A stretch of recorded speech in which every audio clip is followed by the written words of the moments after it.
নমস্কার, বাংলা আবারে আপনাদের সবাইকে স্বাগত। বাংলা আবারে আমরা বাংলার ঋত গৌরব, বাংলার কৃষ্টি, বাংলার সংস্কৃতি, এই বাংলাকে নতুন করে চেনার কাজটা করি। আর আজকেও এই রাজনৈতিক ডামাডোলের যে আবহ, তখনও বাংলাকে আরো একবার রুটে অর্থাৎ শিকড়ে ফিরিয়ে নিয়ে যাওয়ার চেষ্টা করব। আপনাকে অনেক অনেক প্রণাম। রাজনৈতিক অস্থিরতা তৈরি হয়েছে, নির্বাচন হচ্ছে, নির্বাচন আসছে, রাজনৈতিকভাবে সবাই খুব অস্থির। এই রাজনীতির আবহ, আজকের রাজনীতি অনেক সংকীর্ণ, কিন্তু সেই রাজনীতির পথ, যে রাজাকে বার্তা দেওয়া, সাধারণ মানুষের দাবি দাওয়া তুলে ধরা, সেটা তো করেছিলেন স্বয়ং চৈতন্য মহাপ্রভু। কি বলবেন আপনি? দেখুন, মানুষকে মানুষ হিসাবে যে মর্যাদা দেওয়া, সেটাই হচ্ছে আসল ব্যাপার। আজকে আমরা ধর্মের দোহাই দিয়ে মহাপ্রভু স্বয়ং ভগবান নিঃসন্দেহ, কিন্তু তাকে ভগবান বলে সিংহাসনে বসিয়ে পুজো করলে তো হবে না। তার যে আদর্শ, সে আদর্শটাকে আমাকে জীবনে পালিত করতে হবে, নিজের জীবনে রূপায়িত করতে হবে। আমি তোমাকে ভালোবাসলাম, তোমার কথা শুনলাম না, তোমার প্রিয় বস্তু জোগাড় রাখলাম, সেটা কিসের ভালোবাসা? একটা কথা আছে, প্রীতি রাজ্যের এই তরিতে প্রিয়ের প্রীতে অধিক প্রীতি। আমি যদি তোকে ভালোবেসে আটকাতে যাই, দেখতাম সে কি ভালোবাসে। তুমি ডাক্তার কাছে গেলে, তোমার রোগ হয়েছে, ডাক্তার প্রেসক্রিপশন করে দিল, তুমি যদি প্রেসক্রিপশন না চলো, তো রোগ সারবে কি? আমার ভেতরে যে একটা অশান্ত ভাব আছে, যেটা আমাকে কেন্দ্র করেই তো সমাজের ছড়িয়ে পড়ছে, আমার রাষ্ট্রে ছড়িয়ে পড়ছে। আমি তো তার থেকে বাদ নই। আমার একটা মানুষের বাড়িতে ঠাকুর ঘর থাকে কেন? কেন পড়ার ঘর থেকে? সেই ঘরটাতে সেই চিন্তাটা হয়। তা আজকে তোমার ভেতরে সেই চিন্তাটা যত হবে, তত লোকে তোমার কাছে এসে সে শান্তিটা পাবে। সেই আদর্শ থেকে আমরা দূরে সরে গেছি। আমরা তাকে ঠাকুর বলে, ভগবান বলে পুজো করে আমরা আমাদের সুবিধা অনুযায়ী পথে চলছি। তাকে প্রতিষ্ঠিত না করে নিজেরা প্রতিষ্ঠিত হতে চাইছি। এইখানে হচ্ছে গন্ডগোল, এইটাই গন্ডগোল। আপনার কাছে একটা না আমার খুব জানার ইচ্ছা, যে এই যে আমরা শুনি যে নবজাগরণের কথা শুনি আমরা চৈতন্য মহাপ্রভুর সময়, তখন তিনি রাস্তায় পথে নেমেছেন। আজকে যে পথে মিছিল দেখি আমরা রাজনৈতিকভাবে, একটা সময় সেই পথে নামার কাজটা তিনি করেছেন তার সঙ্গী সাথীদের নিয়ে, সে বিখ্যাত সেই সব নাম, তাদের নিয়ে পথে নেমেছেন, আন্দোলন করেছেন। কি ভাব আন্দোলনের ভাব ছড়িয়ে পড়েছিল, তার ইতিহাস একটু শুনবো, তার গল্প শুনবো। আমাদের পৃথিবীতে অনেক সাধু মহাপুরুষ এসছেন, অনেক অবতার পুরুষও এসছেন। তারা তাদের সাধনলব্ধ যে বস্তু আমাদেরকে দিয়ে গেছে, তাতে আমরা কতটুকু উপকৃত হয়েছি। কিছু উচ্চশিক্ষিত, কিছু ভদ্র, কিছু উচ্চশ্রেণীর লোক, সমাজের উচ্চ থেকে নিচ পর্যন্ত যে আমাদের যে জাতির একটা প্রবাহ, তারা কিন্তু সেখান থেকে অনেক দূরে সরে গেছে।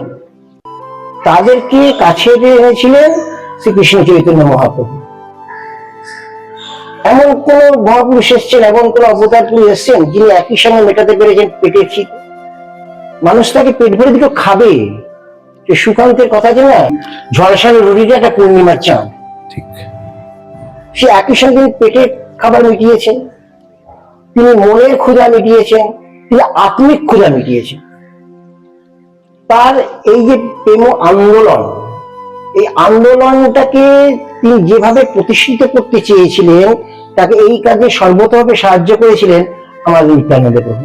তিনি যদি মহাপ্রভুর দলে না আসতেন, তাহলে তার এই প্রেম ধর্ম কতটুকু প্রসারিত হতো সে যথেষ্ট সন্দেহ। আজকে মহাপ্রভু যে আন্দোলনটা করতে আরম্ভ করলেন, তিনি তো সংকীর্তন ধরলেন। সমস্ত ভাগবত খুঁজে দুটি মন্ত্র তিনি আবিষ্কার করলেন। ভাগবত তো কত দ্বাদশ স্কন্ধ হয়েছে, দুটো মন্ত্র কি, একটা যে চণ্ডালপি শ্রেষ্ঠ হরিভক্তি পরায়ণ, সে চণ্ডালকে তিনি ব্রাহ্মণের শ্রেষ্ঠ বলছেন কেন না, সে যদি হরিভক্তি পরায়ণ হয়, মুচি হলে সচি হয় যদি হরি ভজে। হ্যাঁ, আরেকটি মধ্যে কি, হরের নাম ওই কে বলো। এর মধ্যে তিনি কোনো জাতি রাখলেন, শাসনের ভয়ে দরজা বন্ধ করে তিনি যেটা বলছিলেন, আজকে নিত্যানন্দ এসে সেই দরজা ভেঙে দিলেন, খুলে দিলেন। তিনি বেরিয়ে পড়ে, একমাত্র নিত্যানন্দ প্রভুই কাণ্ডারি হলেন, তিনি বেরিয়ে পড়লেন রাজপথে। কোন শাসকের রক্তচক্ষু নয়, কোন শাসন নয়, কোন নিয়ম কানুন নয়, একমাত্র হরিনাম। যে আন্দোলন, যে এটা ছিল ভক্তি আন্দোলন প্রথমে, ঠিক সেইটা ভক্তি আন্দোলন গণ আন্দোলনে পরিণত হলো।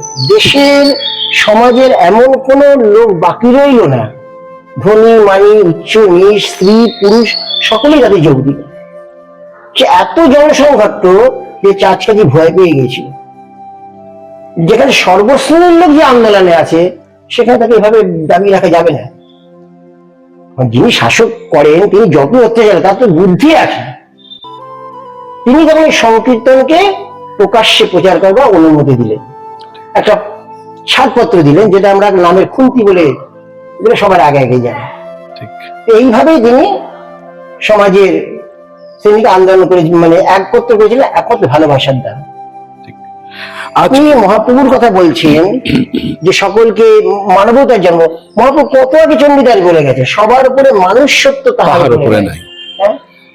আমার বাংলার মাটিতেই তো, শুধু অন্য জায়গা থেকে আসেনি।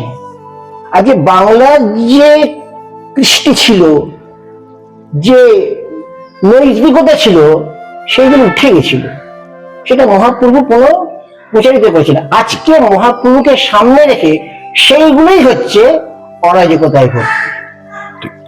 মহাপ্রভু ভগবানকে প্রতিষ্ঠিত করতে চেয়েছিলেন, ভগবানের প্রেম ধারাকে প্রচার করতে চেয়েছিলেন। আমরা কি করছি, নিজেদের প্রতিষ্ঠিত করছি, নিজেদের হাইলাইট করছি, এতে কাজ হচ্ছে না, এটা কোনোদিনই হবে না। তাকে সামনে দাঁড়িয়ে, তার রামায়ণে পাই না, রামের পাদুকা সিংহাসনে রেখে তবে ভারত রাজত্ব করেছিল। তার আদর্শকে রেখে সেটা নিজে পালন করতে হবে। যে ধর্ম মহাপ্রভু নিজে আচরণ করে পালন করেছিলেন, সেটা শুধু তার জন্য নয়, আমাদের সবার জন্য। আমি রোজ বলবো সদা সত্যি কথা বলতে হয়, আমি সত্য কথা বলবো না। আমি রোজ বলবো ভোর বেলা উঠতে হয়, আমি বেলা 11টার সময় উঠবো, আমি কি করবো? এটা কথায় যে মানে শুয়ে থাকে তার ভাগ্যটাও শুয়ে যায়। আজকে গীতা শুনিয়েছিলেন ভগবান অর্জুনকে, শুনিয়েই যদি কাজ করতে হলো, বলে কাজ হতো, তাহলে অর্জুনকে যুদ্ধ করতে হলো কেন? গীতা পড়ে কিছু হবে না, ওটা যেটা বলছে সেটা পালন করতে হবে, ওটা ইতি কর্তব্য। গীতার পেছনে মহাত্মার কাছে একটা শ্লোক বলে এতখানি পূর্ণ, অর্ধ শ্লোক বলে, তার মানে কি, যতটুকু তুমি পালন করবে তোমার ততটুকু উন্নত। আজকে আমরা সেটা করছি কি, লাল কাপড় দিয়ে বেঁধে রেখে ফুল দিয়ে পুজো করছি, প্রণাম করছি, চলে যাচ্ছি, তাতে আমার কি হচ্ছে?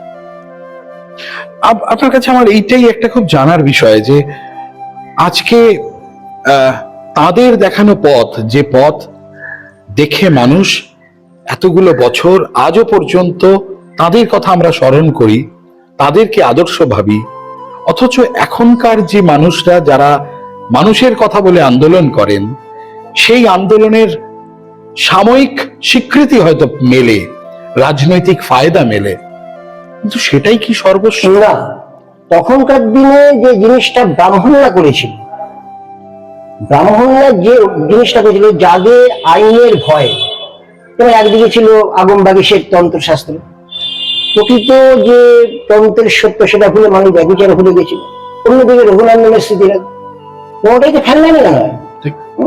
আর যেহেতু রঘুনন্দন স্মৃতি ছিল আমরা সবকিছু করি, কিন্তু তার বেলা জালে মানুষ ছিল আবদ্ধ, সেগুলো ভেঙে তিনি বের করে দিয়েছিলেন। আমরা সে আদর্শটাকে মানছি না। এখন সেই জিনিসটা ধরেছে মুসলিম কিছু গোস্বামী বংশের লোক, বলতে দ্বিধা নেই, তারা আমি গোসাই বলে, আমি বংশধরের, তার বংশধর, আমার ধমনীতে তার রক্ত বইছে, কি হলো? আমার তোমাকে আমি চিনব দুটো ব্যাপারে, একটা তোমার মা বাবার সঙ্গে মুখের মিল আর ডিএনএ টেস্টের পরীক্ষা দেয় না। তা কোনোটাই যদি তোমার ভেতরে সে আদর্শ আমি দেখতে না পাই, তাহলে আমি কি তোমার কথা শুনবো?